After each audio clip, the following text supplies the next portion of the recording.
Okay, I think we're going to get started, and I'm sure people will continue to join, but welcome everybody. My name is Gabriela Ortega Ricketts, and I am IDA's Manager of Artist Programs. My pronouns are she, her, hers, and I am speaking today from the Koreatown neighborhood of Los Angeles, originally belonging to and still inhabited and cared for by the Gabrielino Tongva people. I am a light-skinned Colombian American woman with a pinned back brown bob and bangs. I'm wearing a black turtleneck with a pattern of green hands with eyes in them, red eyes, and red and purple half moons. I have a white wall behind me. And before we start, I would like to thank our access providers, Tina, our cart captioner, and Mara and Romina, our ASL interpreters. On that note, you are able to turn on captions if you need to by clicking the captioning button. I also have a few announcements about some of our upcoming events and programs that we're having. One is Spring Docs, which was previously known as the Award Spotlight Screening Series. Spring Docs is the new name of IDA's annual showcase of documentary films, from Emmy Award contenders to festival standouts and new release programming. We bring films and their creators together with industry insiders and film enthusiasts throughout the spring. The Spring Docs 2023 program has officially been announced, and you can find the lineup on IDA's website, and I will link to that in chat in a moment. And as always, IDA members will have priority and complimentary access to all the screenings. And then we have our Nonfiction Access Initiative, NAI, which is made possible through the generous support of the Ford Foundation with the goal of creating a scalable re-grant fund for nonfiction storytellers and media makers from the disability community. For NAI to be scalable, supporting nonfiction practitioners at different scales and across media, we must understand where and how nonfiction storytellers from the disability community are working, what their barriers of entry and sustainability are, and how we can best support their work. There are many questions to ask and realities to explore. To this end, IDA and its partner organizations will undertake a research and development period through June 2023 to gather information through participant-led research about the state of the field and shape NAI based on these learnings. And I will also link that to the chat in a moment. A few housekeeping notes. We are recording the presentation and we will be collecting questions in the chat. So as Chris gives his presentation, please put your questions in the chat and I will be aggregating them, and we will have a Q&A portion for the last 30 minutes of the workshop. As always, if you enjoy this event and want those Spring Docs perks and complimentary tickets, please consider becoming a member today. And a few housekeeping notes. Oh wait, I already said that. We are so excited that you're here, and we deeply appreciate our diverse global membership body and are so grateful to have so many of you with us from all around the world. On that note, I'm very honored to welcome Chris Perez, who sits on IDA's board of directors and is a partner at the renowned entertainment law firm Donaldson Callif Perez. After my archival producing workshop in May, we received many requests for an updated fair use workshop, so we're thrilled that he is gracious enough to share his expertise with us. Chris graduated from the University of Michigan at Ann Arbor with a BA in American Studies and a minor in Film and Video Studies, where he produced, directed, and wrote several student films. He earned his Juris Doctorate at the USC Gould School of Law. And prior to working at Donaldson Callif Perez, Chris worked for the California Lawyers for the Arts, Technicolor, and Cyberlaw Clinic at the Berkman Center for Internet and Society at Harvard Law School. Thank you so much for being here, Chris, and I'll let you take it from here. All right, thanks, Gabriella. Thanks for that wonderful introduction, and thank you everyone for joining It's really cool to see all of the places that you're coming from, Maryland, LA, Barcelona, London, Canada, Harrisburg, Pennsylvania. It's really wonderful to see the variety of people that the International Documentary Association serves. It's why I joined the board, and it's why our firm continues to do presentations like this for the IDA because of its wonderful membership. So if any of you are not members, I really encourage you to join. The membership benefits are wonderful, and then you get to connect with this community of filmmakers and understand what's going on in the field. So Gabriella kind of explained a little bit about what this presentation will be today. When I make these presentations to film producers, directors, filmmakers in general, non-lawyers, what I always say is this isn't, a presentation that you need to memorize. It's really a 2-hour presentation that gives you the opportunity to what we lawyers call issue spot, right?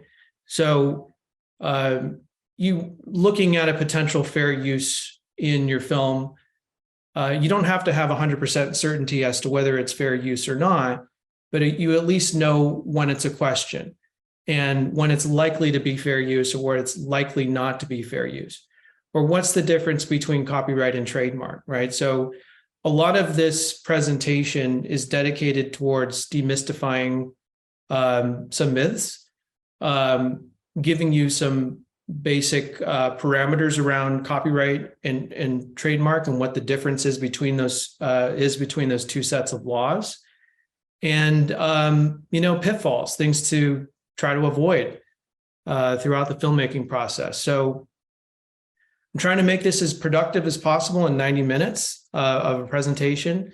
Really looking forward to the question and answer session. We'll try to answer as many questions as possible.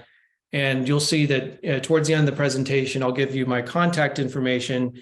If we didn't answer any of your questions in this particular presentation, don't hesitate to reach out and follow up via email. I'm happy to answer your questions. And I forgot to introduce myself visually. Sorry about that.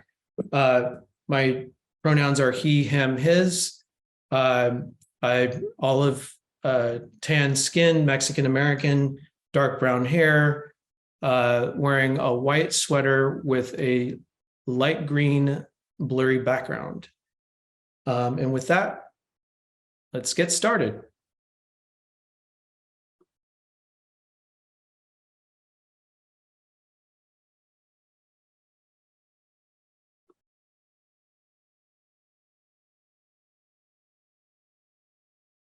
All right.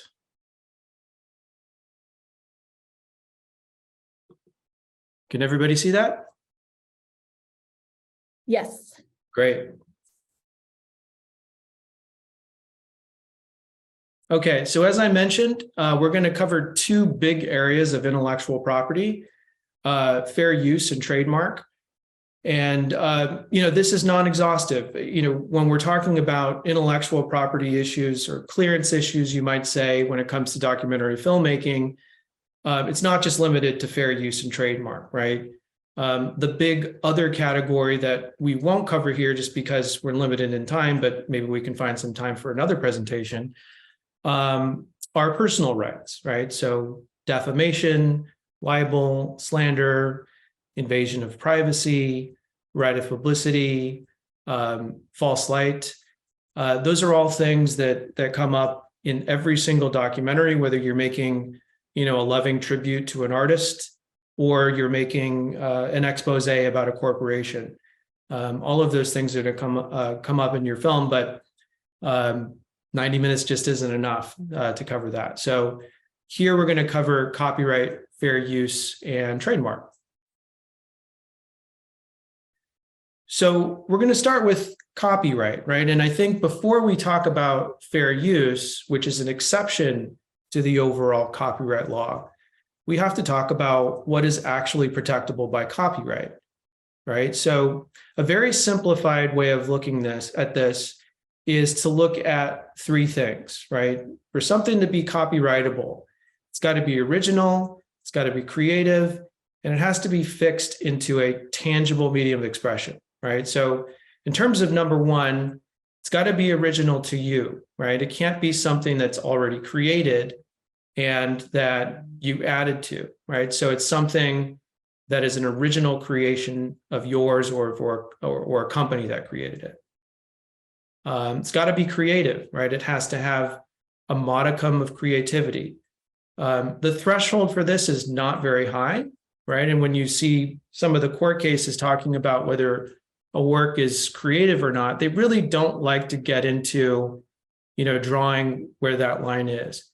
So if you take a photograph, right, it really is automatically creative. There's a huge range in, creativity when it comes to taking a photograph, right? If you were to, put a camera in the back of the room and click, basically not setting up any of the scene or any of what we're seeing within the frame, that's a lower level of creativity than if you're a professional photographer, you're designing a set, and you're thinking about all sorts of creative elements that go into the creation of a photograph.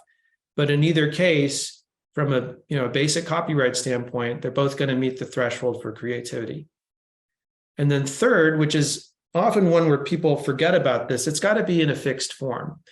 And we're going to talk a little bit about what's not copyrightable. But basically, this is the idea of creating the distinction between something that's an idea and something that's fixed into a tangible form, right? So if you think about writing a story, whether you write that story on your computer into a Word document, or if you've written it down on a paper napkin at a cafe, both of those qualify as having fixed something into a tangible medium of expression. What will not be protected by copyright is an idea that hasn't been put into fixed form.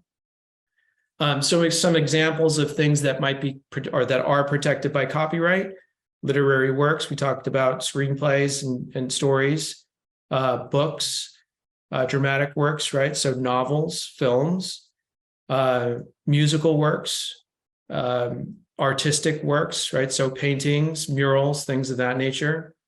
Then we have a few other examples of things that are protected by copyright over there on the right as well. We won't get too much into computer software and architecture, although I list those because it is important to note that things like those do have protection under the copyright law. So one thing I did not mention at the top is that we're actually going to give away a few copies of our latest version of Clearance and Copyright, which our firm has been writing since, about 20 years ago. We're in the 5th edition now. So whoever is the first to get this answer will be getting a signed copy of our book. So can anybody tell me the first or what event in the last 1,000 years precipitated the need for modern copyright law?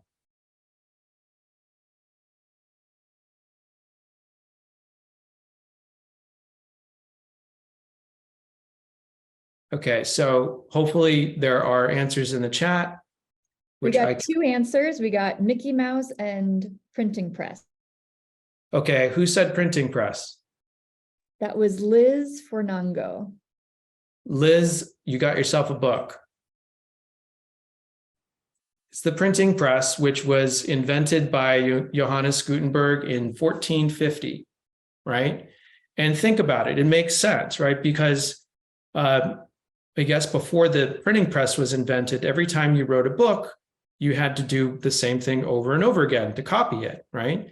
There was no machine that would allow for the copying of works. So things were largely passed through oral tradition, or they were written over and over again, right? There was no machine that allowed for the easy replication of creative works.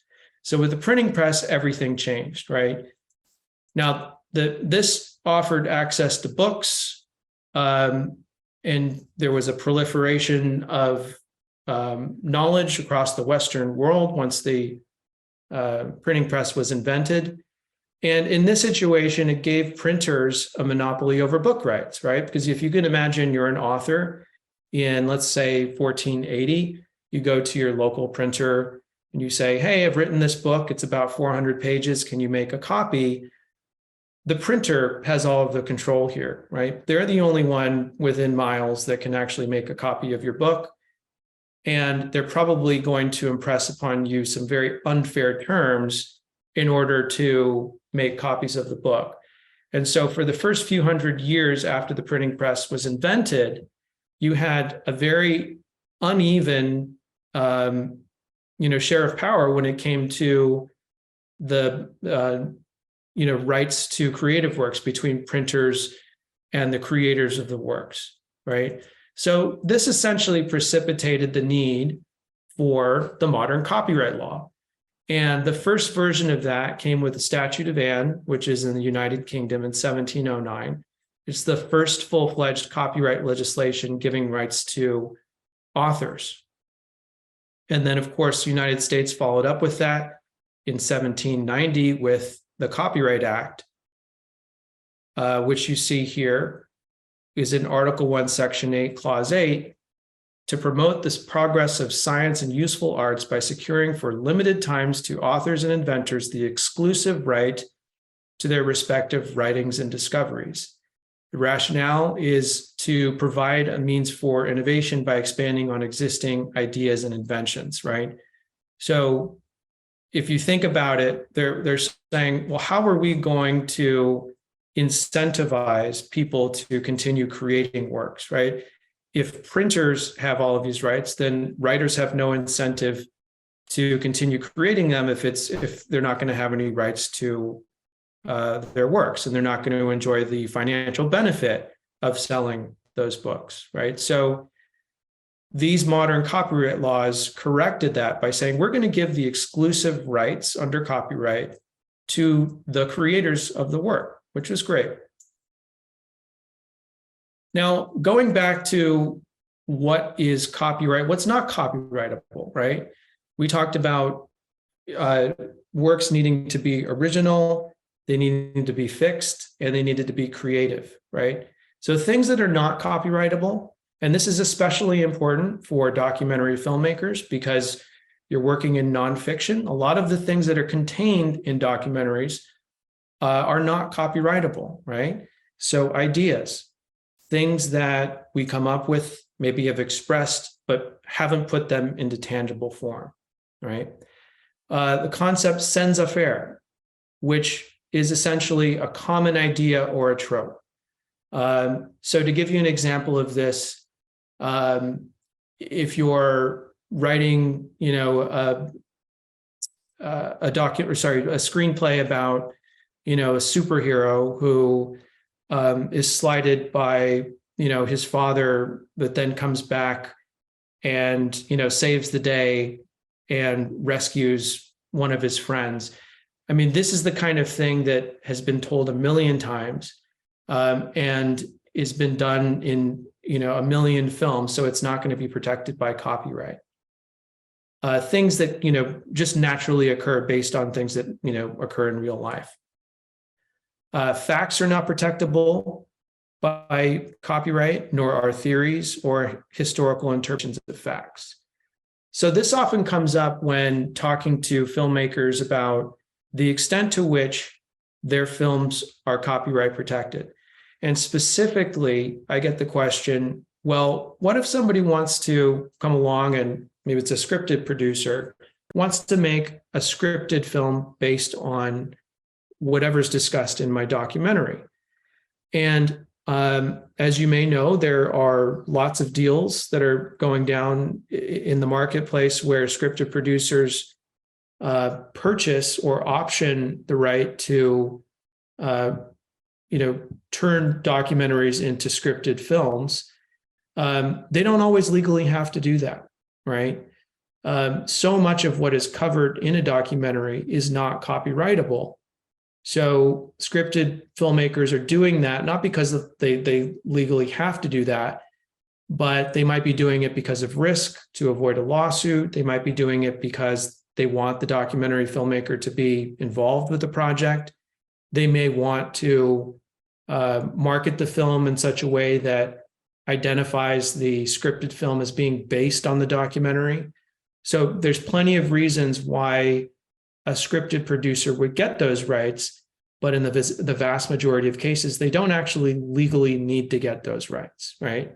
Of course, the documentary itself as a whole, the expression as a whole is protected by copyright. But a lot of what's contained in the documentary, as in, most nonfiction works, are not protected by copyright. So when we talk about copyright, we're really talking about a bundle of rights, right? And there are 6 of them under copyright law. One is the right to reproduce. Another is the right to distribute.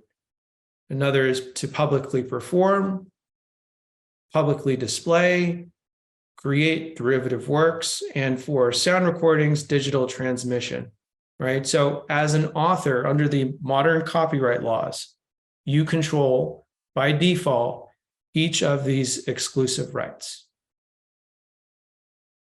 So a little bit more detail about the term of copyright, because as I mentioned before, under the copyright law, they said, well, we're going to have exclusive rights that are granted to the author, but it's going to be for a limited term. In other words, copyright will not last forever, because at a certain point, the public has to be able to enjoy that work. Right. So under the 1909 Act, the first term plus the renewal term would be 95 years.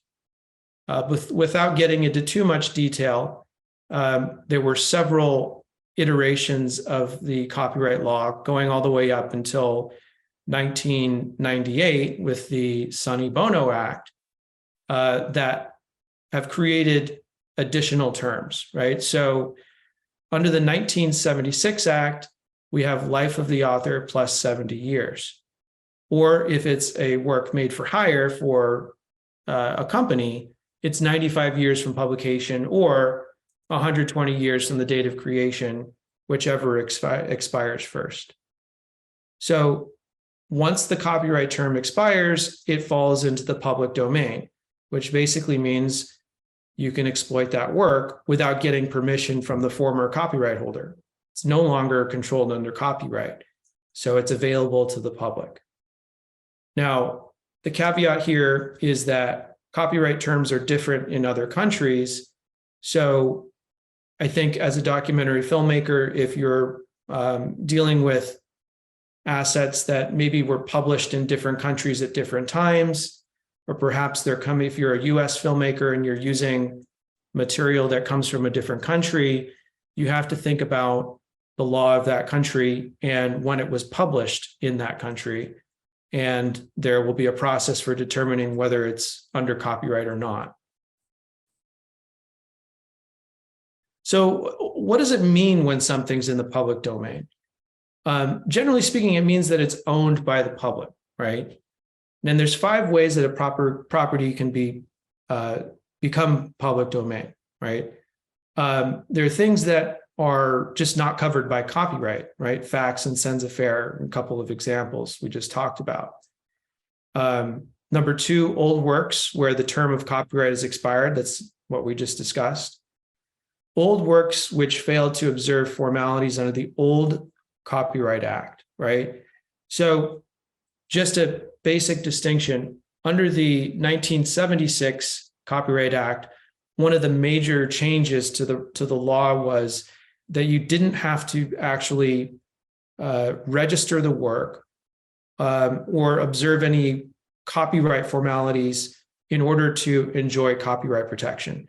So going back to that example of where, I mentioned writing a story on a napkin in a cafe. As soon as you write it down on that napkin, you have copyright protection in that work as the author of the work, right? Under the previous law, you actually had to register it. And then you had to put a copyright notice. So you've seen that Circle C, author and the year that it was actually produced or published. You used to have to do that. And to enjoy the full term of copyright, you actually had to renew it after a certain period. So what's happened with some works, let's just say in the 50s and 60s, that preceded the 1976 Act, a lot of those things have fallen into the public domain because they didn't observe copyright formalities, right? So maybe they didn't put the copyright notice on the work. Maybe they didn't renew the copyright within the 28-year period. So it would have fallen into the public domain. If you're, contemplating using works that kind of fall into that period and you're wondering whether they've fallen into the public domain, there are resources that you can use to produce copyright reports to determine whether something has indeed fallen into the public domain. And I'm happy to provide those to you if you're looking for that. Other things that make a work public domain, works that are created by employees of the US government that were done within the scope of their duties and during the course of their employment, right? So if you have a work that's produced by one of the armed forces, if you have a copyrighted work that's produced by NASA, if you have something that's coming directly from the White House, generally speaking, those works will be in the public domain and they're going to be unrestricted in terms of use. Now, that's with respect to federal government and federal agencies.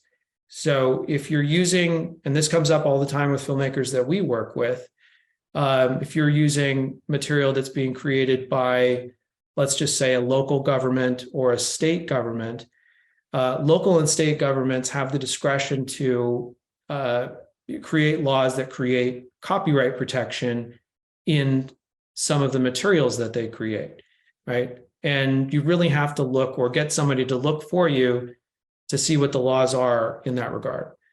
Some states say, all of this stuff is going to be in the public domain. Others say, no, actually, there's going to be copyright protection. So you'll just have to look in each case. And then, of course, you can have works that are dedicated to the public domain, which is relatively rare, but it can happen.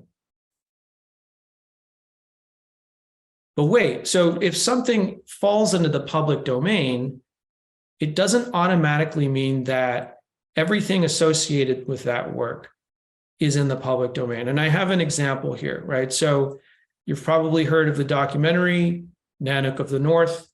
It was produced and published in the United States in 1922. So, the film itself is clearly in the public domain. And there was an original score that was written for the film, which is also in the public domain. But if you have a new score that was written for the film in 2018, and that's sold, let's just say, on Blu-ray or it's put online, it doesn't mean that the score that was written for the old public domain work is not subject to protection, because it is, right? You're going to have a new musical score that you're going to have to consider, clearing. And so there are often distinctions where, okay, maybe we can get an original copy of Nanook of the North with the original score so that we know everything in that public domain work we can use without permission, versus going to, a new version of the film that has a new score that does have copyright protection. Another example would be a public domain work which has been remastered, redigitized in a way that it gains copyright protection, right? It can get kind of complicated as to whether that kind of work, there's enough of that work to bring it within protection. Usually there's got to be remastering, colorization, a lot of really fundamental work done to the original public domain work to bring it within protection. But I think the clue would be, if you're looking at a work that was released relatively recently and is touting all of these new things that it's done to the film, then it's something that you ought to look into, or to use the original version of the work that is no longer under protection. Okay, so we're coming up with the second book giveaway. And the question is, when was the first fair use case decided, right?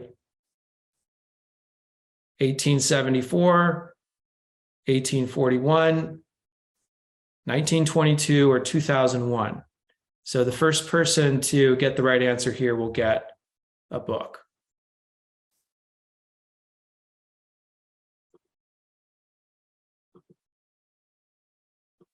And Gabriella, I will rely on you to give me that answer. Okay, so we have, hi Judy, we have 2001, and then it looks like Hector. And then Hector did B, 1841, and then we have 1922, a lot of 1941s. Okay, so I think Hector was the first to get the right answer. It's 1841. Thank you, Hector. Right. So the first fair use case is from 1841, Folsom v. Marsh. And in this case, a guy named Marsh quoted 353 pages from a George Washington biography for his own 2-volume book, which, if I remember correctly, was about double that size, so somewhere around 700 pages. But in that decision, the court established 4 factors that would eventually become part of the statute in 1976. And before 1976, fair use existed, but it was part of what we call the common law. In other words, it was developed through case law, and it was not part of any kind of copyright statute, right? And if you look at these 4 factors, you'll see why we had to create this test, because it was all well and good that we had given authors the exclusive right to exploit their works, whether it was copying, distributing, creating derivative works. But what courts were struggling with was, how are we going to align this with the First Amendment of the Constitution, the right to free speech, right? If I want to criticize a work, I shouldn't have to get permission from the creator of the work, because obviously they have an incentive not to give me permission to quote from your work, right? So if I were to review your film, or I were to review a book that you wrote and I were to be critical of it, I should be able to quote from that book as an example that I'm pointing to and say, this is something that I liked, or this is something I didn't like, or we ought to think about this as a concept, right? There should be a healthy discussion by society around works that are created, right? And if authors are given exclusive rights to control that discussion, it is not in line with the First Amendment. So the court in Folsom v. Marsh said, look, we're going to have to create a test. And if the user in every situation can pass this test, then they won't have to get permission from the copyright holder, the author of the work. So he came up with a 4-factor balancing test. The first question is the purpose and character of the use, including whether such work is of a commercial nature or is for nonprofit educational purposes, right? And within that, they enumerated under the law several examples of things that would be favored uses, right? So just teaching, educational uses, news reporting, and one that is really, really good for documentary filmmakers, commentary, right? And within that, in more recent cases, they've come up with the idea of transformativeness, which essentially asks, is the purpose and character of your use fundamentally different from the purpose and character of the original use, right? So what are you changing? What is different about your use that didn't exist in the previous work, right? The second question is what courts have consistently said is the least important question. I mean, you should always be asking it, but it's not that important in the grand scheme of things. And it asks what the nature of the copyrighted work is. And within that question is really, how creative is that work? And by and large, courts are going to say, well, if it has copyright protection, which is why we're here in court, it's probably creative, right? And usually the plaintiff or the person bringing the lawsuit is going to win on this factor. A more important question is, how much are you using, right? What is the amount and substantiality of the portion used in relation to the copyrighted work as a whole, right? And, we can talk about this in some of the myths of copyright, but there's no hard and fast rule about how much you can or can't use under the law. It's all about context, right? So, if you were to use 25 seconds of a 30-second advertisement, that's going to be something like 90% of the work, right, that you're taking. That's very different from taking 25 seconds from a 2-hour feature film, right, because you're only taking a small fraction. So it's all about the circumstances of the use. And I think what you should also consider under this third question is, how many times are you using that? We're going to actually go through some examples of things where that was really crucial in terms of the fair use decision. And finally, the fourth factor, which is also a very important factor, is the effect of the use upon the potential market for, or the value of the copyrighted work. So here they're asking, what kind of damage does your use have on the potential market for? Does it actually replace the potential market for the copyrighted work? So the classic example would be, if you're making a film about the best films of the 1970s and you use 15 seconds from Godfather Part 2 and you comment on it, right? The court would say, well, no one's going to watch your documentary as a substitute for purchasing the right to see Godfather Part 2, right? Because you're only, showing 15 seconds.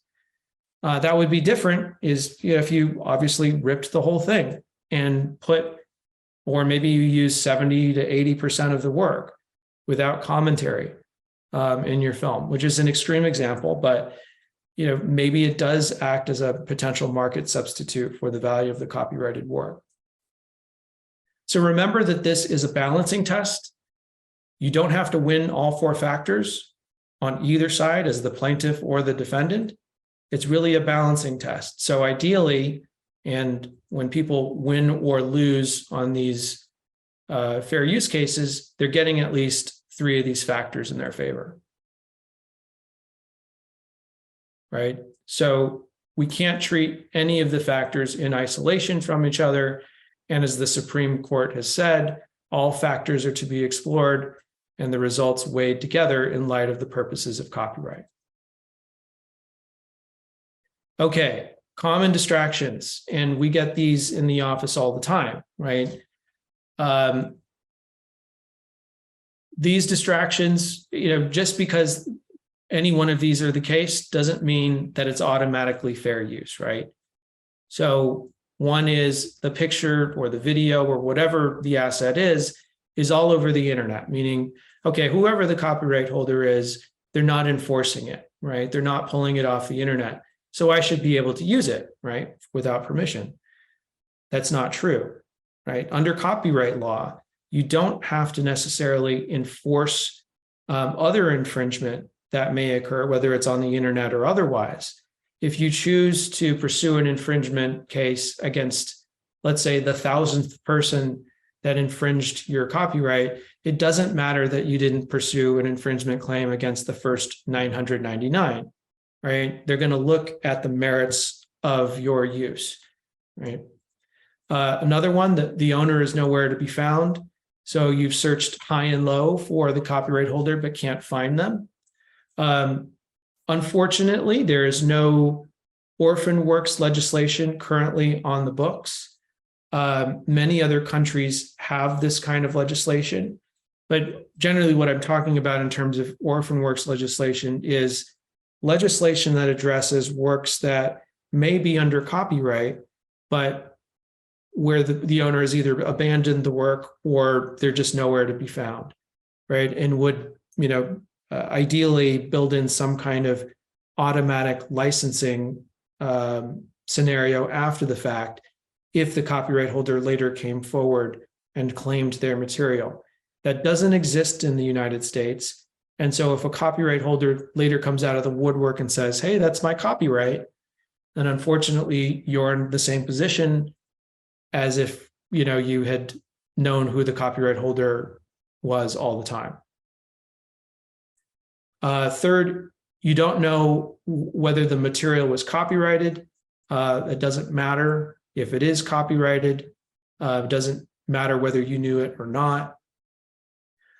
You modified the original image, right? And this can infringe the derivative work, right? So one example that I recently dealt with was, an older photograph that had been, somebody had, taken out of the garage and essentially created a painting on top of that photograph. So they had added some creative elements. It was a black and white photograph, essentially created a color version of it. It doesn't mean that just because that person added those new elements that you're not infringing the underlying photograph, right? Because that's the original image. You credited or you acknowledged the original creator. That doesn't get around the fact that you have to go through the fair use analysis, right? You're not making money from the copyrighted work, right? So we often get the question, well, I'm just making this for fun, or I'm just going to go through the festival circuit. I'm probably not going to try to get, any kind of distribution deal for it. It doesn't mean that you're automatically allowed to, not try to license the copyrighted work, right? You always have to go through the fair use analysis. It does help in some cases if the project is truly nonprofit, and we represent a lot of museums where works exist almost wholly in a nonprofit setting, but it's not the only. It's far from the only element that we consider when it comes to fair use. It's an homage to the original work's creator. Well, the intent in that regard really doesn't matter. You can be favorable in terms of your commentary toward the work. You can be critical of it. And in fact, the criticism is part of why fair use exists in the first place. So your negative or positive portrayal of the work really doesn't figure into the conversation. And using a disclaimer on your website. So I've seen this where I've watched a film and at the end they say, I have a right to engage in fair use. I'm not committing copyright infringement. I mean, as you probably know, just because you say it doesn't make it true. So it still has to go through the 4-factor analysis to determine whether something's going to be fair use or not. Now, what we've often heard in the office is that it's very difficult from a filmmaker standpoint to apply the 4 factors on the ground, right? Especially if you're making a film that is potentially engaging in fair use hundreds of times, as some of our filmmakers are doing, right? So what we did is we went through the case law from the last, I'd say 20, 25 years. And we found the courts are essentially asking the same 3 questions over and over again. And with respect to the use of copyrighted works in nonfiction works like documentaries. And we felt like this 3-question safe harbor test is a lot easier to apply if you're a documentary filmmaker. Right? So the first question is, does the asset illustrate or support an original point that the creator is trying to make in the new work? Right? So are you trying to illustrate a point with the use of whatever you're using? Second question, are you only using as much as is reasonably appropriate to illustrate that point, right? So again, this kind of goes back to the third question under the 4-factor test. How much are you using? Well, this kind of puts it in the context of the question of how much is reasonably appropriate. And notice that we didn't use the word necessary, right? Because arguably, again, going back to the example of, let's say, a documentary that explores the best films made in the 1970s, you don't really need to show 10 seconds from Godfather Part 2, but it would be reasonably appropriate to show that if you were talking about that portion of the film, right? And the other thing that I ask, clients to consider is, at what point are you no longer using the clip or the song or the photo, whatever it is, to illustrate a point, and are now just using it for entertainment purposes? And usually that line is pretty easy to find. Third question is all about context, right?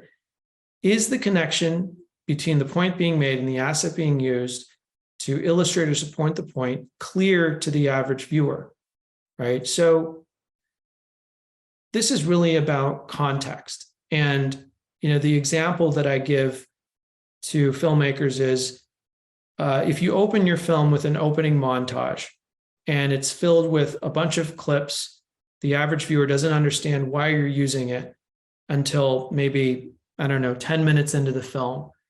They don't have the context for why that material is being used, because there's no explicit or implicit commentary on the material.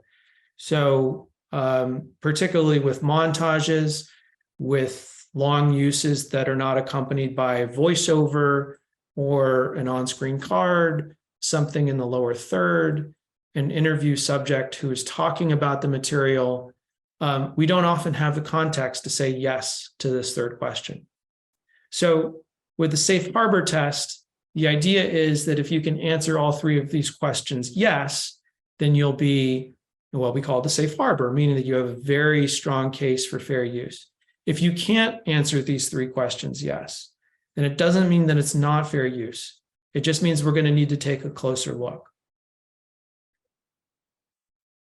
Some general notes about fair use, particularly, things that have developed in the last few years that we've always advised filmmakers to be advised about. Photographs, right? This has become pretty difficult in the last few years, and I'm going to share a couple of cases that have come up that have affected this right. But they can be used sparingly to illustrate your subject, but you've really got to avoid repeat uses. And to the extent that you can license a photograph for relatively cheap, you might consider doing that. There have been a few cases dealing with photographs where they've said you've either got to be commenting on the photograph itself, meaning really pointing to the fact that this photograph was taken and in what context, or you're talking very specifically about the subject matter that's being conveyed in that photograph. And they're particularly sensitive to situations where a photograph has been taken by a professional and maybe it hasn't been published yet. So you'll see a couple cases dealing with that in a few minutes. Music, right? So our position is, if the music is synced with a fair use clip, let's just say, again, going back to the Godfather Part 2 example, if you're using the score that was originally synced with that clip, then if we think that clip is fair use, then the score, the audio that was synced with that clip will also be fair use. But if you're shifting it, or if you're using music in a way that acts as underscore for your own film and is not the subject of commentary, then it's not going to be fair use. It's very unlikely to be fair use. And if it's captured incidentally in original footage, we've got to look at that on its own merits, but that can often be fair use as well. Family photographs. So if you're making a film about your family, let's say, or let's say you're making a film about someone else's family, you've been given a treasure trove of photographs. You have to consider who actually took the photograph and do your best to try to license it from the copyright holder. The person who's giving you those photographs may have them in their possession and are giving you free access to them, but maybe they weren't the photographer. A good clue would be, if that person who's giving you the photographs is the person in the photograph, they're probably not the photographer. So you'll have to do some digging to figure out who can actually license those photos to you. Some other notes: letters, the copyright belongs to the person who wrote it, not the recipient. Another thing that comes up is reuse fees and talent approvals. So this comes up in the guild and union context. Starting in 1960, the major guilds and unions cut deals with the major studios where reuse fees for subsequent airings and subsequent uses of clips would trigger these reuse fees and talent approvals, right?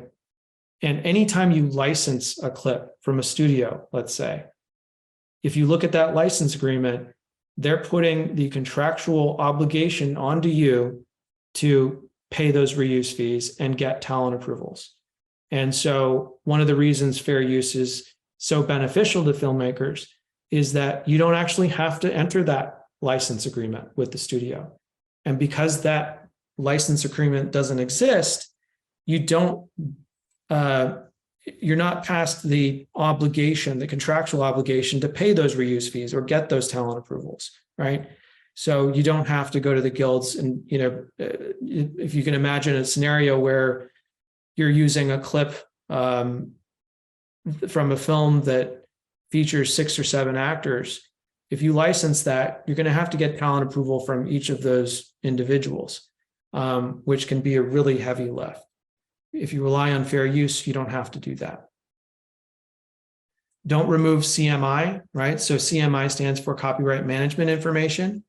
This could violate separate laws. So classic example of this is if you source a clip from online, maybe it's a news clip from, let's say, Reuters, and there's a little Reuters bug in the lower third, keep that information on there, right? Because there's a separate law, the DMCA, that says you can't remove that copyright identifying information. And always, this is a controversial one. You'll hear other attorneys say, don't provide attribution because why draw attention to the use? I happen to think that providing attribution is the right thing to do. It's not a requirement under US law, but it might be in other jurisdictions. I noticed some people that are joining us are from the UK. Under the UK's fair dealing statute, you do have to provide attribution as a requirement under the law. So if you're using material from that jurisdiction, you're subject to the laws of the UK. And if you're going to try to rely on fair dealing, you need to provide credit for that material. In the US, I think it's good to provide credit as a sign of good faith to the user to say, we're not trying to hide anything. But if you have a financier or a buyer, distributor on board, they often have an opinion on this one way or the other. So you'll want to check with them before going in either direction. Okay, so the first case I wanted to talk about was a case that took place, I think, in 2001. And it involved the use of clips from films that were owned by American International Pictures, which was run by James Nicholson and Sam Markoff. And they were used in a documentary called It Conquered the World, the Story of American International Pictures, right? So you can tell why they wanted to use those clips. Nicholsons Widow sued AMC, claiming infringement for the use of clips in the documentary. And as you'll see in this next slide, it included clips from several of AIP's films, including I Was a Teenage Werewolf, I Was a Teenage Frankenstein. You get the picture, right? So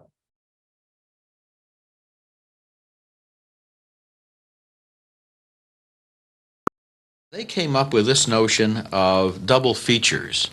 I think they felt that audiences wouldn't necessarily pay first-run prices to see just one of their movies, but they might in order to see 2 of their movies on the same double feature. Sets of two. 2 monster movies, 2 drag strip movies, 1 drag strip movie and 1 monster movie, 1 teenage delinquent sorority girl and 1 monster movie. And I mean, there were ants and lizards and scorpions. Boy, I didn't want to miss any of them. By releasing their movies as double features, Sam and Jim guaranteed themselves a percentage of the box office take. Now they were poised to capitalize on the success of their movies, and in 1957, they did just that. I Was a Teenage Werewolf became an instant cult classic, making over $2 million in its first 2 weeks. Introducing a young Michael Landon to teenage audiences, the film made headlines from coast to coast. And, for an instant, Sam and Jim were the talk of the town.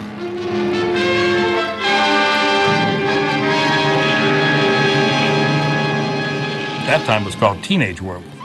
Jim Nicholson came up with I Was A.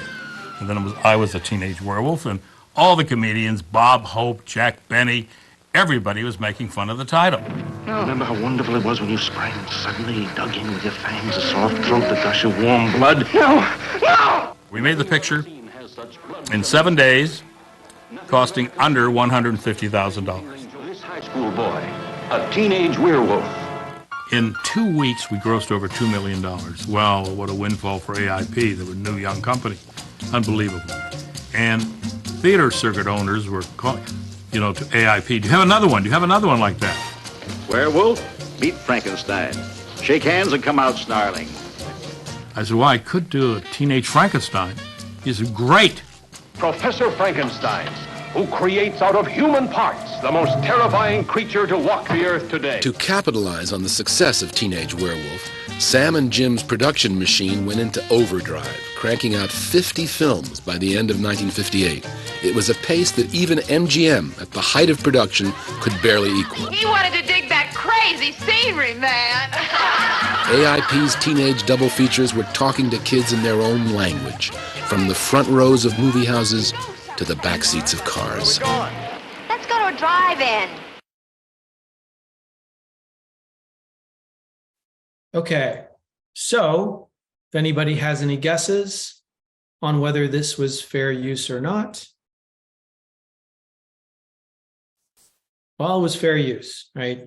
And I have to take my hat off to Susan Hoffhines because she brought 3 really important fair use cases in the 90s and 2000s, all of which were decided against her, that really established documentary filmmakers' rights to rely on fair use.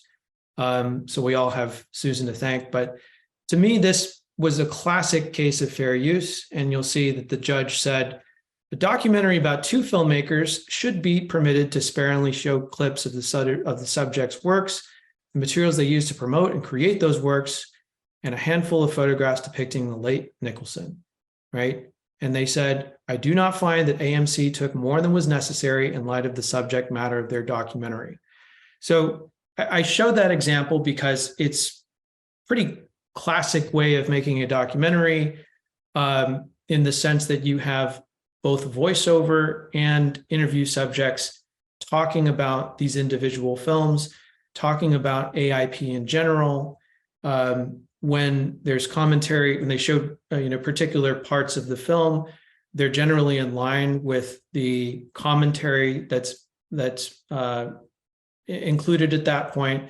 So they're not randomly choosing clips, but choosing clips that really match the commentary, whether it's voiceover or interview subjects that are making the point.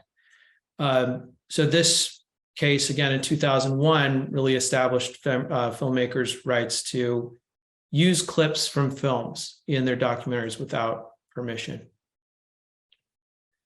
A more recent case, Brown v. Netflix, involved the documentary called Burlesque, Heart of the Glitter Tribe, which is a film that looks at burlesque dancers in Portland, Oregon. And one scene, as you'll see, surrounds a performer creating the concert of a reverse mermaid having the head of a fish and the legs of a woman, right? And you'll see how this scene unfolds. First, it starts with the interview subject talking about how she came to perform or how she came to invent this performance, which we'll see a short excerpt of. The plaintiff in this case is the creator of the children's song Fish, Stick, and Tater Tots, which I will also show you, which is also fun. And the documentary uses the same 8 seconds of the song repeated 3 times. The plaintiff is in this case was not happy about it, that the defendant had not sought a license, and was frankly probably upset that this children's song appeared in a documentary about burlesque dancers. But you'll see how this all played out. So I'm going to play you a short excerpt from the original song. Oh. Fish sticks and tater tots, fish sticks and tater tots, fish sticks and tater tots, fish sticks and tater tots, fish sticks and tater tots, fish sticks and tater tots, fish sticks and tater tots, fish sticks and tater tots. Throw some cheese on the tots, throw some cheese on the tots, throw some cheese on the tots, throw some cheese on the tots, throw some cheese on the tots, throw some cheese on the tots, throw some cheese on the tots, throw some cheese on the tots.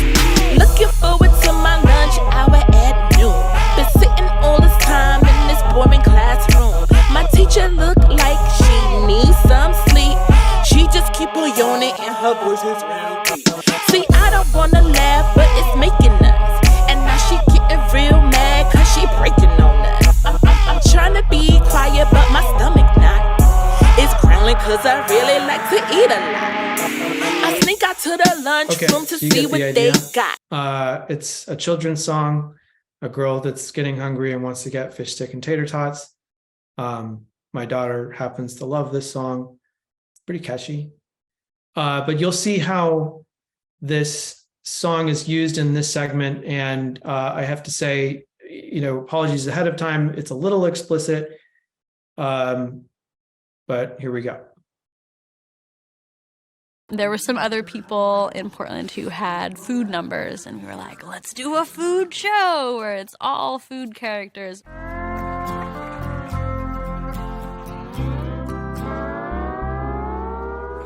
Mermaid, mermaid, mermaid, mermaid.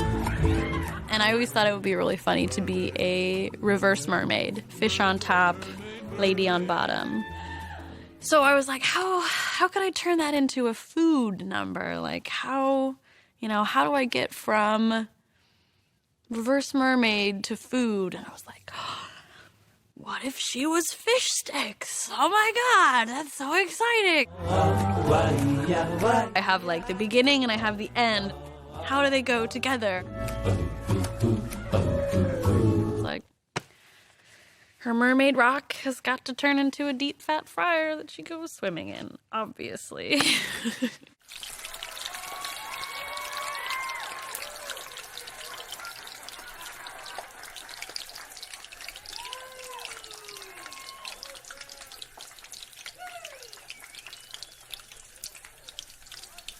Fish sticks and tater tots, fish sticks and tater tots, fish sticks and tater tots, fish sticks and tater tots, fish sticks and tater tots.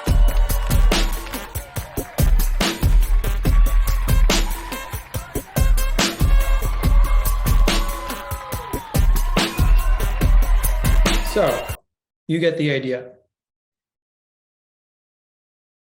So any guesses on whether this was held to be fair use or not? They said it was fair use. Robin, Sorry to jump the gun there. So what did they say? They found that the use was transformative, right? So Netflix didn't change the song, right? They just used it. But what they mean by transformative is the reference to fish sticks in terms of its performance serves a new and different function from the actual song, right? Rather than offering merely a substitute for its tale of a student on her way to lunch. So focusing on the purpose and character of the use, remember that first factor under the fair use balancing test?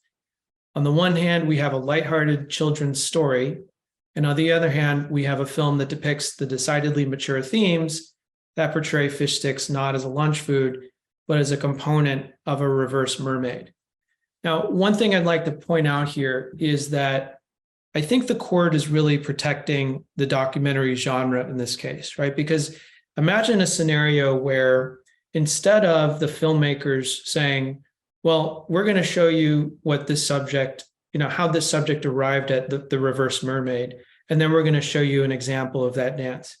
If instead they had said, here's how this filmmaker, here's how this subject got to the reverse mermaid, but there was no music in the original performance. But because we like it, we're going to add Fish Stick and Tater Tots, this children's song on top of it.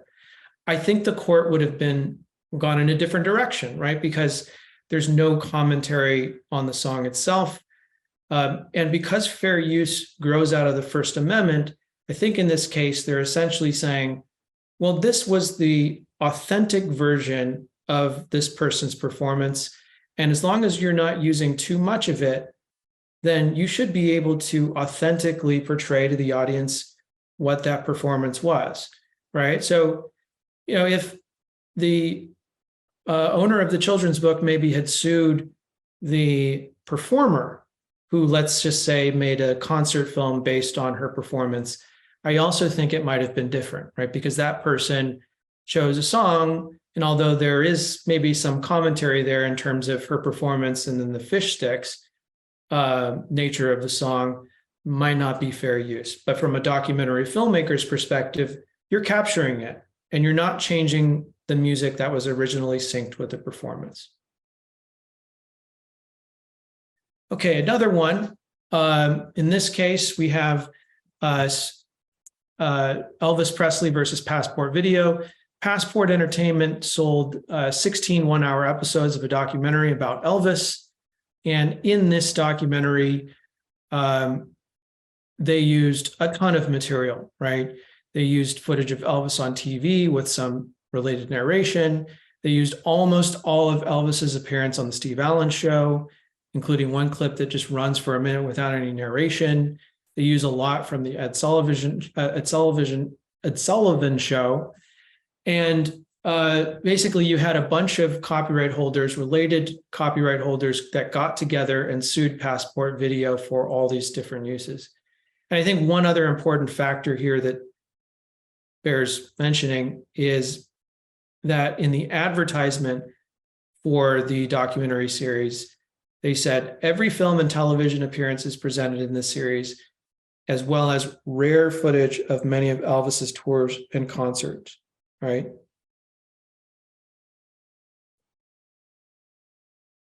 So the decision here, and I'm sorry I don't have clips from this because, as you'll see, the program was enjoined and it was not fair use. Enjoined meaning it was actually taken off shelves. So the related plaintiff sued seeking an injunction, meaning that they tried to get the film from being distributed, and they were successful, right? So without going into too much detail, the court found that some of the uses were transformative, but they felt like a lot of it was being done to profit from the inherent entertainment value. And what you'll see in the decision here is a lot of references to the advertising, which they said, yeah, you're really, pushing the fact that you have the exclusively showing all of these Elvis performances in order to get people to buy your film. In addition to that, they said even if the clips were used for a short amount of time, they were often shown multiple times, right? And there was a huge effect on the use for the potential market. Some of the uses serve the same purpose as the original, thus affecting the market, right? So they felt like, okay, because there's, for example, so much material from the Steve Allen Show. In fact, they had virtually every Elvis appearance from the Steve Allen Show in the series, that it might actually act as a market substitute. Another example, this involved a plaintiff, Otto, who attended a friend's wedding at Trump National, at Trump's club. And it was a case where I guess Trump does this all the time, where he just shows up and says hi to the husband and wife. And Otto took a picture of this happening. The picture went viral. He posted the picture on Instagram, and Hearst Publications, through I think the publication was Esquire, posted the photograph and said things in an article like, President Donald Trump crashed the couple's wedding. This was Trump's 24th visit to a golf course. So they're talking a lot about what actually happened here. And they also say, if Trump is on site for your big day, he'll likely stop in and congratulate the happy couple. He may take some photos with you, but we ask you and your guest to be respectful of his time and privacy, even though he's the one who stuck his nose into someone's wedding uninvited. So Otto filed for copyright protection in the picture and sued for copyright infringement.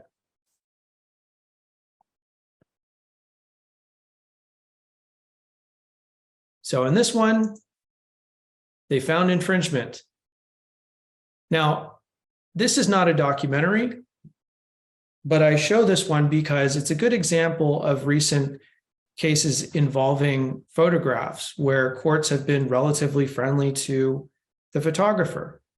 In this case, they found that the use was not transformative and it was commercial, weighing in favor of the photographer. They used the whole photograph and didn't transform its use, which weighed in favor of the photographer. And then the most important factor, they said the photographer had an interest in entering the market. Its primary market was destroyed, and a market did exist because the photograph was so widely reported on, right? So even in a case where you're using a photograph to illustrate what's happening, maybe at, in terms of the event that the photograph was covering, the court said, no, this is not enough, right? And they said, you really have to be commenting on the photograph itself in order to use it. And because this photograph, Otto, the photographer, really didn't have a chance to exploit, the market that would have existed if Esquire hadn't taken it away, that weighs against fair use, right? So they found this to be an infringement, not fair use, but at least damages were limited to the minimum under the copyright statute, which was $750. So in other words, the court said, well, I don't really see this to be fair use, but I also don't see the damages being all that high. A similar case involves photographs of Meghan Markle from when she was in high school at Immaculate Heart. Can't pronounce this guy's last name. Zlugolecki was the yearbook photographer that took these photographs, and they appeared in several programs, including Good Morning America and Nightline. And in total, they used 5 photographs for a total of 49 seconds, during 8 hours of combined broadcast time. And they were also shown in previews and social media promotions for the broadcast. So the photographer sued, saying, hey, you didn't get permission from me. These are my photographs. You can't use them in these programs. And ABC came back and said, well, no, these are fair use. And in this case, not fair use. So again, going to the 4 factors, you're going to see a lot of similarities to the Otto case, where they didn't find the use to be very transformative. And they really leaned heavily on the 4th factor, right? The effect of the use on the potential market.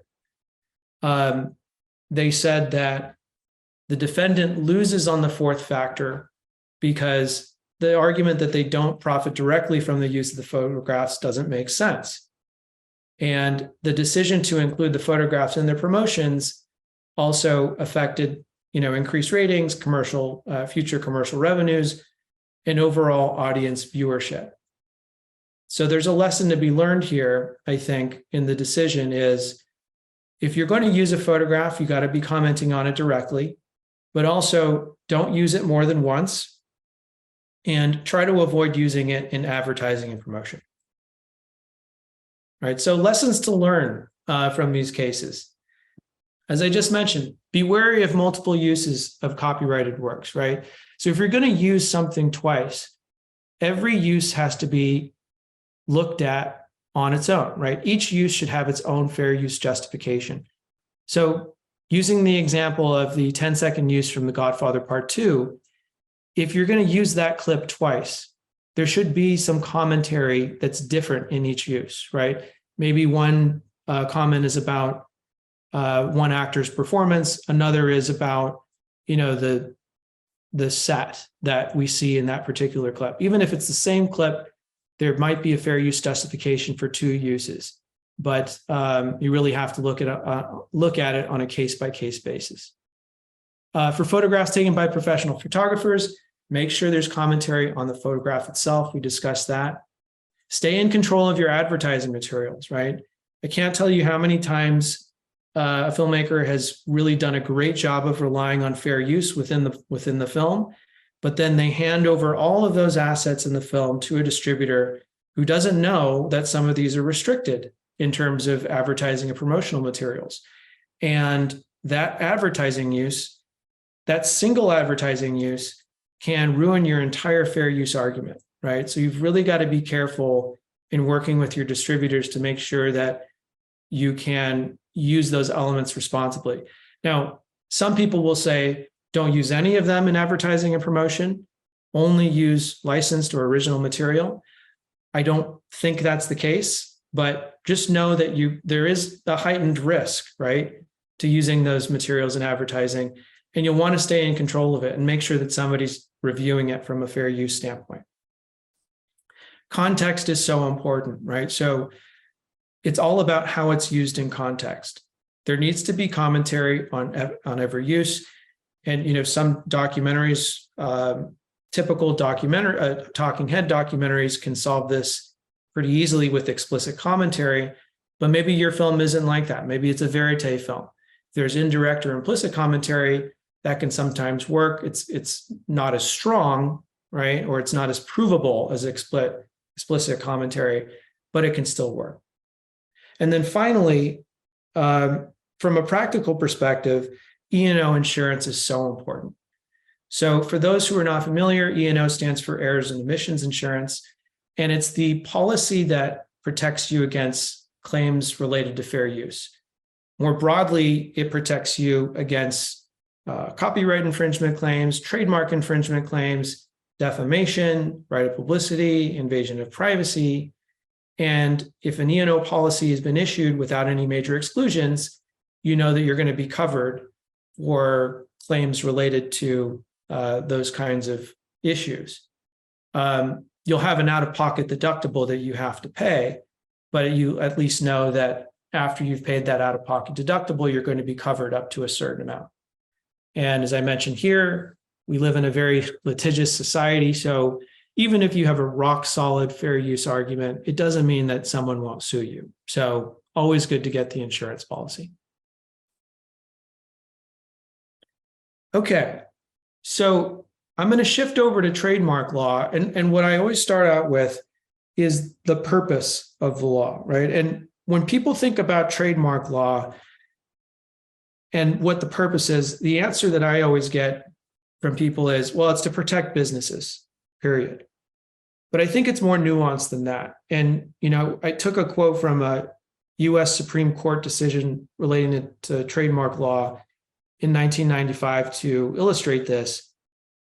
They say the trademark law, by preventing others from copying a source identifying mark, reduces the customer's cost of shopping and making purchasing decisions, right?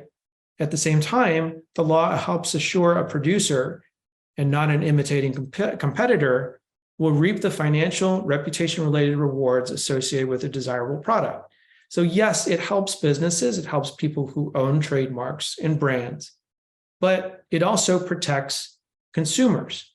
The example that I give is, let's say that you're in a hurry, right? And you go to the grocery store and you don't have time to really, figure out what you want, what you don't want. You go straight to the soda aisle because you want your favorite soda. And you, out of the corner of your eye, you see that red can with the white cursive letters. Looks a lot like Coca-Cola. So you grab it, you throw it in your basket, you check out, you get home, you drink it, and it's clearly not Coca-Cola. It's Roca-Cola, right? And it tastes terrible. And that's why trademark exists. It's so that the consumer knows what they're actually consuming, right? Because there's an association with that brand that people know when they see it, it's going to taste a certain way. Or they see a brand with some kind of logo on it, they know that, okay, if I buy a sweatshirt from this, it's going to be made from this material, right? And if someone comes in who makes a much cheaper product and uses that logo or that, that brand or that trade dress, and capitalizing on all of the goodwill of that company that, spent years creating that goodwill, that's unfair, both to the creator of that mark and, more importantly, to consumers, because they have to know what they're getting when they buy a product. So when it comes to trademarks in film, you're looking at it from a different perspective than copyright. The use of a trademark within the film is generally permissible without consent, so long as trademark is being used in the way that it was intended and not disparaged. And there's no confusion or misrepresentation as to the source or origin of the product, right? So if you're making a film, let's just say in New York City, and your subject is walking down the street, and it's a typical street scene, you have billboards in the background, you have people walking in the opposite direction wearing Nike, you have restaurant signs that may be protected by copyright. You're just capturing real life in that setting. And in that setting, all you're doing is portraying what the average person would see walking down the street. So there's no need to blur, there's no need to obscure, there's no need to get permission for any of those trademarks, right? Because you're not using them in a way that it wasn't intended to be used, you're not disparaging them in a way that is untrue, and there's no confusion about the source of the mark. So one of the claims that I guess you'll be concerned about as a filmmaker when it comes to trademark is trademark infringement.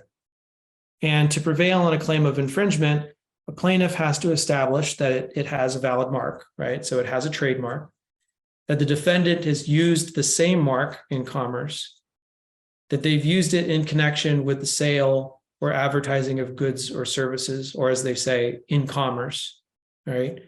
Without permission. The other major claim that you would be concerned about as a filmmaker is what's called trademark dilution, right? And there's two types of dilution. One is tarnishment, and that's where a mark has been harmed, there's been injury to business reputation, maybe there's destruction of affirmative associations, or it's linked to shoddy products or portrayed in an unsavory context that is false, right? Blurring is a case where there's a loss of distinctiveness, uniqueness, or selling power so that a prior strong mark turns weak. Tarnishment is, for filmmakers, going to be the much more common claim. Blurring, except in very rare cases, is going to be something that you're concerned about.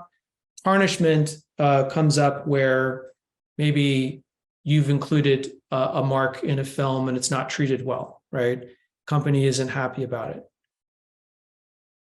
But think about all of these documentaries, right? And here's a few examples. Like, why have all of these documentaries been produced? How have they been produced?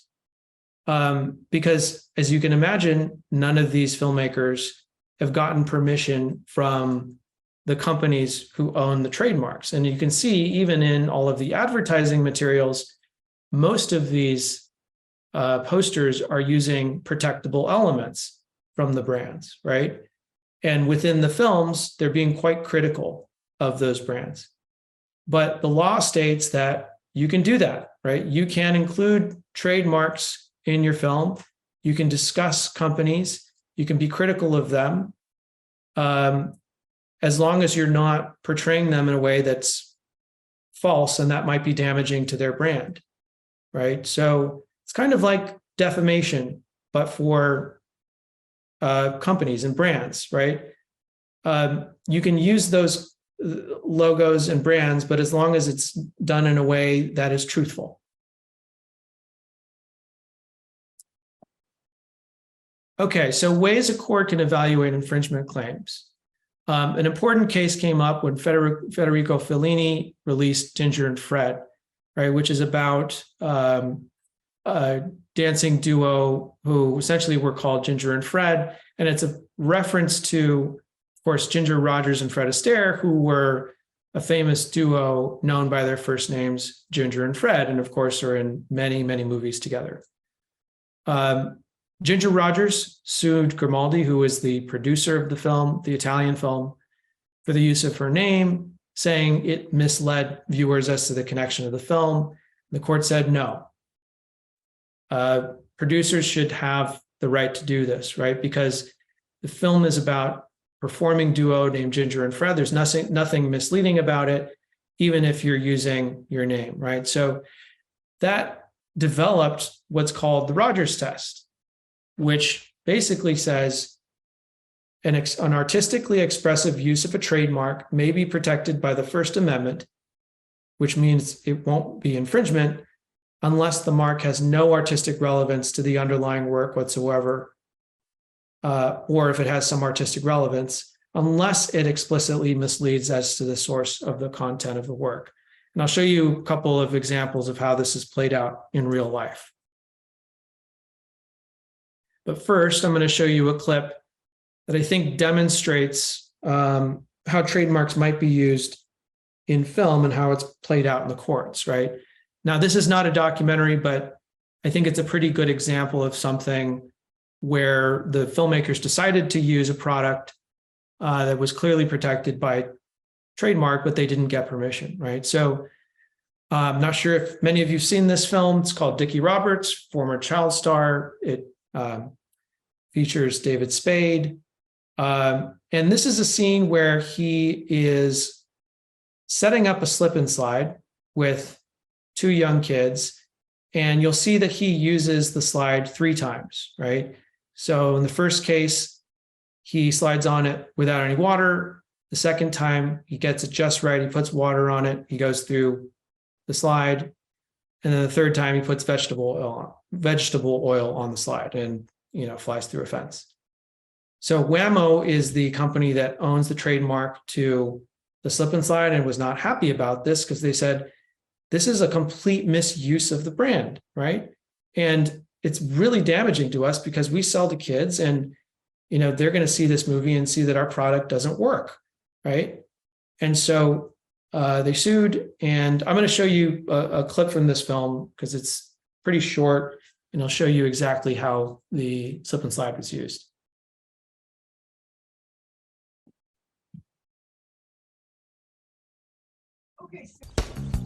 Okay, stranger danger, this is a slip and slide. If you master this, it's the first step to being a real kid. Great. Dickie, there has to be water on it. That's gonna even work. Chris, just to note that the audio is cutting out a little bit here. Okay, well. Good to go. Can you hear it? Yeah, all right. He did it. That was great. No. I got something better. But I think visually it's Water is lame. Okay. It needs a little wet melody. All right, well, I'll kind of explain what happens with the audio after the clip. Woo! Here we go.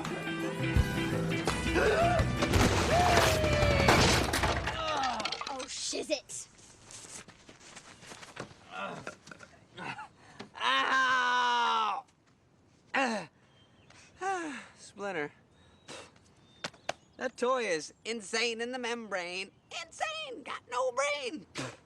Okay, so for those who couldn't hear, he's about to go on the slip and slide the first time, and the girl in the scene says, "Hey, Dickie, don't do that. You have to put water on it," right? Which is very important here because he uses the slip and slide just as he's supposed to use it, except he doesn't put water on it, which is obvious, right? Not supposed to do that. And that's probably what would happen if you didn't put water on a slip and slide and landed on it. Second time, he does it perfectly. They put water on it and the product functions exactly as it's supposed to function. He slides through the slip and slide, gets up, and he's fine. The third, he puts vegetable oil on it. And of course, that's very, very slippery. You're not supposed to do that. And he goes straight off the slip and slide through a fence. And I like to use this example because I have a feeling that lawyers were involved in helping rewrite the screenplay for this, because you have the children in this scene directing the bad actor, in this case, in two senses of the word, flying through the slip and slide, twice doing it the wrong way and once doing it the right way. So the court in this case said, this is not infringement, right? Because you're portraying this brand or this product exactly the way it should function. And it's very clear in the film that you have somebody that's misusing the product, which is an important distinction from the product itself malfunctioning in a way that it doesn't in real life, right? So here the two claims were dilution. Court believed it was not misused, but not in a way that it was misused, but not in a way that to make the marks less unique or identifiable. In infringement, there's nothing in the record to show the use creates a likelihood of confusion, right, about who makes the product, right? There's nothing in this film that misleads the viewers into thinking, okay, well, Whammo doesn't own this. So the case was thrown out, and they were able to continue distributing the film without permission. Because we're running low on time, I'm going to skip through a very similar case involving George of the Jungle 2, but the case here is very similar to Whammo in the sense that there were uses of Caterpillar bulldozers that are doing bad things in the sense that they're bulldozing the forest. But the court said, you lose, because those bulldozers are doing exactly what bulldozers do, which is bulldoze, right? And they were being used by the bad guys in the film. And yes, bulldozing the forest, but it was clear that the Caterpillar was functioning exactly the way it was supposed to. So they said that this was okay. Another couple of examples very quickly. This one is more recent, involves a lawsuit around the film Tiger King. Jackson, the plaintiff, is the owner of Hollywood Weekly magazine, and he owns trademarks. So he claims to own trademarks to Tiger King and Hollywood Weekly. Obviously, we've all heard of the Netflix documentary Tiger King. And the plaintiff said, hey, you can't use my trademark. I'm the one who came up with the moniker Tiger King. I registered the trademark. And you also show my cover of Hollywood Weekly magazine in your film. You didn't get permission for that. So it's trademark infringement and it's copyright infringement. And in this case, they said, nope, Netflix wins. Sorry, Jackson. We apply the Rogers test. With the use of the trademark, and let's just assume for the case that you have a valid trademark in Tiger King, the use of that trademark is artistically relevant to the subject matter of the film, right? Because we're talking about a guy who calls himself the Tiger King, and you're not misleading the public. So Netflix didn't use this trademark in a way to associate itself with Hollywood Weekly magazine. In fact, it probably didn't even know it existed. So they said Netflix prevails there. In another case that I was involved with, there is a documentary series that's on Showtime called UFO. And surprisingly, there's a company out there called UFO Magazine that owns the US trademark UFO for entertainment in the nature of a television series and motion picture film series, which is really surprising, right? Because these marks have to go through a process, applying for them through the US Patent and Trademark Office to establish that when people think of UFO and movies, they think of UFO Magazine, which to me is shocking because I'd never heard of UFO Magazine, and UFO is such a generic term. But in any event, we saw this come up on the report. We wrote an opinion saying, no, you have a First Amendment right to use the title UFO for a documentary series about unidentified flying objects, right? They shouldn't be able to control that. Somebody wants to make a film about French fries. There shouldn't be a trademark called French fries that prevents somebody calling it French fries, right? So they produced the show, they released it. We got a complaint. We tried to negotiate a license on reasonable terms. They refused to do that, and they sued. And fortunately, we won, or Showtime wins, right? They used the Rogers test, and they said the title UFO had minimal artistic relevance to the underlying work, meaning that, okay, this is a show exactly about what we're talking about here, which is the trademark UFO. And it didn't explicitly mislead as to the source of the content of the mark. In other words, Showtime didn't make a series called UFO that people said, oh, this must be associated with UFO magazine. So they prevailed and were able to keep the title. Okay, so this one, whoever gets this question first will get a signed book. So the question is, true or false, all fair use factors must be met to prevail on this defense. Okay, I think it is Taylor, Vress, and Harrell with false who got it first, right? It's a balancing test, right? So hopefully you prevail on all four. If you prevail on three, you're good. Sometimes you can prevail on two to win, but really it's a balancing test, and that's the thing to remember.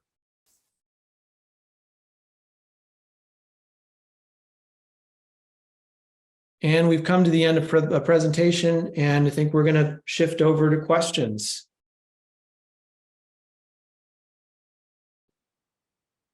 So let's see if I can.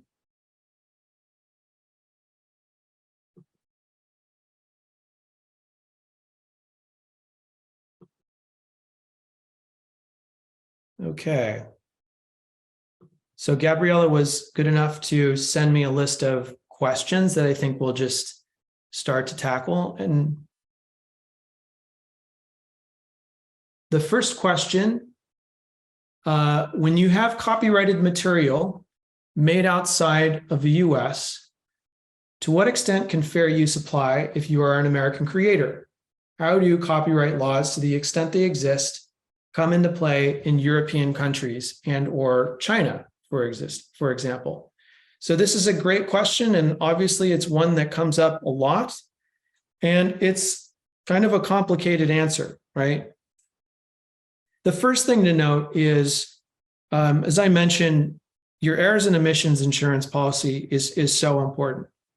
And one of the reasons why it's so important is that a good E&O policy will provide you with worldwide coverage for intellectual property claims, meaning that no matter where the material comes from, no matter where you're distributing your film, and no matter where the infringement claim is filed, that the policy is going to cover you as long as it's within the scope of things that they would normally cover, right? So like fair use, copyright infringement, trademark infringement, defamation, etc. So the most important thing is getting a policy that has worldwide coverage, that doesn't have any major exclusions, right? Doesn't say, well, we're going to exclude China or claims from China, or we're going to exclude fair use claims unless you get a fair use endorsement.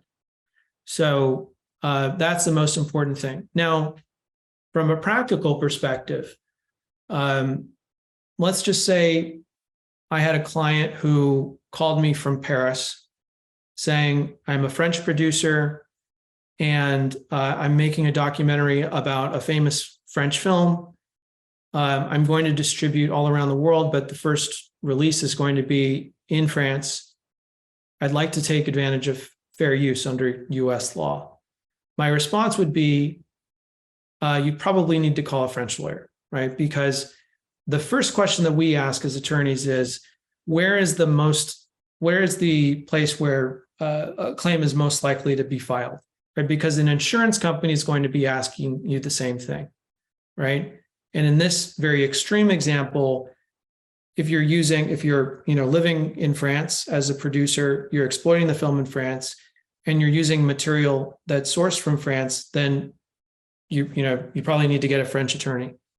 Now, this question is more nuanced in the sense that you're an American creator and you have copyright material that's made out, or that's sourced from outside of the US. The most common answer here would be you're probably going to need to know something about the fair use or copyright laws of the country from which you're taking the material, right? So early on, I gave an example of how the UK version of fair use, which is called fair dealing, is slightly different from what we have here in the US in a number of different ways. But in the case of my example, I was talking about giving attribution or credit, right? You're going to want to look at how, or have an attorney look at how those countries or territories treat fair use or fair dealing differently, because they're most likely going to, if it's the material that's owned outside of the US, well, it's still, likely that they would file in the US if their version of fair use or fair dealing is less favorable to producers than the US law, then there's a high likelihood that they would sue outside of the US.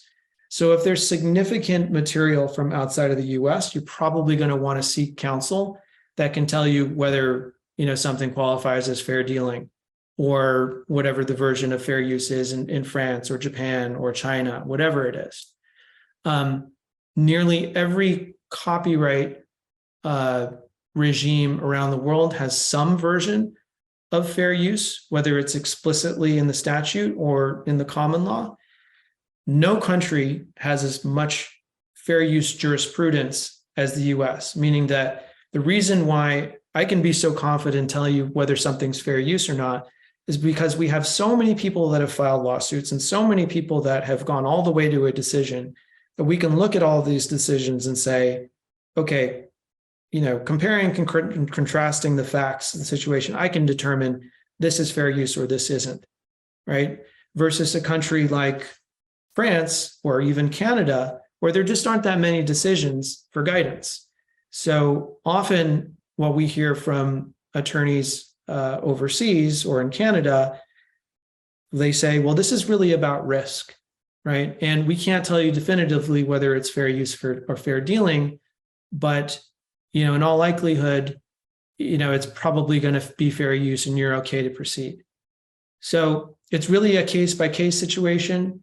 What I would recommend is if the vast majority of the material is based in the US from US copyright holders, but then there's just a sprinkling of elements from around the world, then start working with a US attorney that can give you a fair use opinion and can help you get E&O insurance that has worldwide coverage. And that attorney can advise you, okay, in this instance, you might need an opinion or counsel from the UK in individual cases. Okay, the next question. Can you explain errors and omissions insurance and how it's useful for distribution? Right. And this is really a question that I could talk for 2 hours about, because as I mentioned earlier, it's so important, right? Because it's one thing for me to say that something is fair use. It's one thing for you to say that based on your experience, you think something is fair use, but that doesn't mean that no one's going to sue you, right? We live in a very litigious society. We have people that maybe don't like how material is used. Maybe they're in the material, they don't like the way they look. Maybe you've engaged in some kind of negotiation with them and that fell through and they feel hurt by that, the fact that you use the material without permission. So there's all sorts of reasons why people might sue. And there's lots of enterprising lawyers who will represent you to do that. And that's really what errors and omissions insurance is for, right? To say, not only with respect to fair use, but any kind of intellectual property claim, you're going to get coverage for this so that you don't have to be concerned about a lawsuit, right? And not only you, but your distributors, other producers of the film. And, in the case of scripted films, you'll have talent that will ask to be covered by an errors and omissions insurance policy. So lots of different, people and entities that are involved in the production and distribution of the film will be covered by this policy. So, I think with documentary films, before, let's say 10 years ago, if you asked filmmakers, when do you get when do you get coverage? The vast majority of them would say, you get it before you get your distribution deal. You get it before you actually, release your film for publication. If you ask filmmakers now, when do you get it? I think the answer is a lot more varied.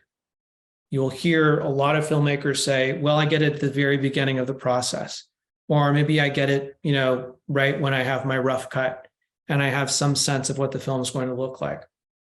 And my advice would be to you, as soon as you have the budget to secure an E&O policy, it's probably worth looking into getting.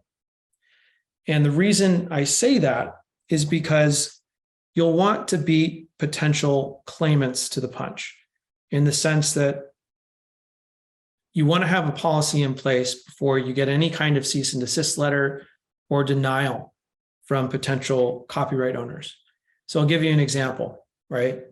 So let's say you haven't secured your E&O policy yet. You go out and shoot your film, you start, you go into post-production, you start sourcing material. You want to use, a minute of news footage from a particular broadcaster. You reach out to the broadcaster and you say, I'm using a minute. I would like to get permission for this. Can you give me a rate? And they say, this material is not available for license. You may not use it. If you use it, we'll, seek remedies under the full extent of the law, right? And that's an extreme example, right? They say cease and desist from the use. Now, if you don't have an E&O policy in place at the time that you get that material, if you later engage someone like me to say, okay, well, I didn't get permission for it, but let's see if it falls within fair use. Even in a situation where I say, I've reviewed the film and I think that your use of this news footage is fair use, meaning you don't need to get permission from the person that denied you permission. When you fill out your E&O application, you still have to report that denial on the application. And of course, insurance companies are notoriously conservative when it comes to thinking about the risk, right? Because that's the whole business is, partly saying, okay, Chris, what do you think? Is this infringement or is this fair use? But also thinking, wow, okay, well, you got this cease and desist letter from this broadcaster. We know they like to sue. They've sued in the past. We're a little bit nervous, right? And so you can imagine in a situation like that, where even if you have a fair use opinion from a clearance attorney, you still have a nervous insurance company that said, you know what, we're either going to, give you this policy and make the deductible from, for claims from this particular broadcaster much higher than your deductible for claims from everybody else. Or we're going to make the premium, which is the cost of actually buying the policy, we're going to make that much higher, right? So it becomes very difficult to buy that policy. Or maybe we're just so, concerned about the risk that we're not even going to quote you, a policy, quote you terms. So I've seen all three of those things happen. And a denial, even if it's done in a way that's not in line with copyright law, right? You can avail yourself of fair use. It still creates a risk that is problematic from an insurance standpoint, which is why I think if you're able to fill out that application and check that box, no, I have not been denied permission from anybody whose material appears in the film, then you're great, because later, if you have that, insurance policy in place, you get a denial, you've already got your insurance, right? You can move forward. If that person brings a claim, the policy's in place and you're protected, right? And it probably has a reasonable deductible, probably paid a reasonable premium for it. And, you have the policy, right? And by the way, this policy is required by almost every distributor, right? So whether you're being commissioned by one of the major networks or streamers to do a film, or you're producing your film independently, chances are you're going to need that errors and omissions policy, aside from it just being a good idea to do for your own sake.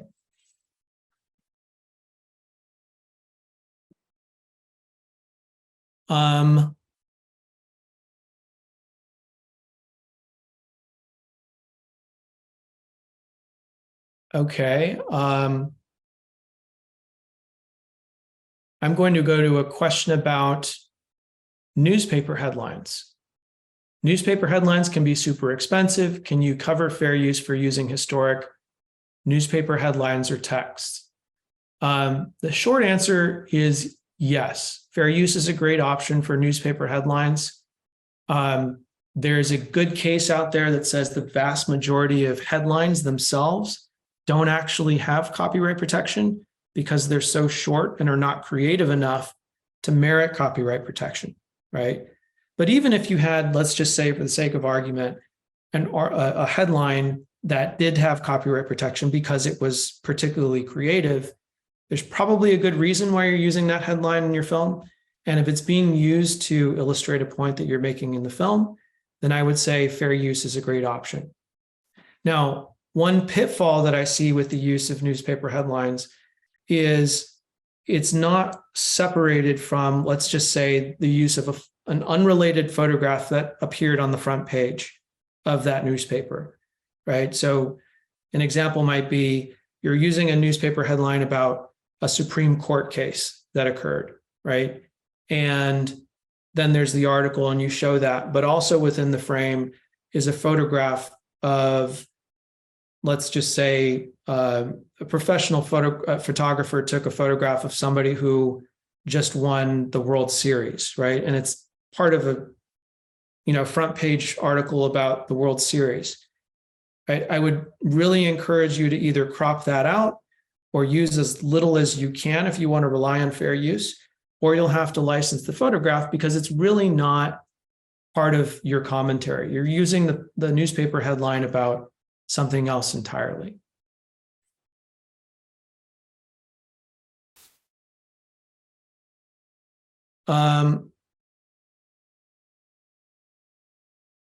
We have a question about registering with the US Copyright Office, right? So when we finish a film or work, should we register the copyright with the US Copyright Office? The answer is yes, you absolutely should. Now, as I mentioned earlier in the presentation, it is not necessary to register the work to actually have copyright protection in your work. But if you were to protect it, right, from infringement, you have to have a federal registration with the US Copyright Office. So I think it costs $65 to submit an application online. It's absolutely something that you should do. I don't think you need to do it at the beginning of the process, right? It's not similar to the way I was advising regarding insurance, but it is a good idea to do before you release the film. And in fact, if you're delivering to a distributor, it's almost always going to be a deliverable, right? They're going to want to see that you filled out an application and submitted it to the US Copyright Office for registration. Same goes for a screenplay, right? And sometimes a treatment. So even in the documentary space, where increasingly there's more and more scripted material, if there's a screenplay associated with it, and sometimes distributors will say, well, if there's a treatment associated with this documentary, we also want you to register that. So a lot of this will be dictated by whoever you go with to distribute your film, but it's not a bad idea to get those things registered, because if you were to enforce the copyright against a defendant who, let's just say, infringed your copyright, you're going to need to have registered the copyright.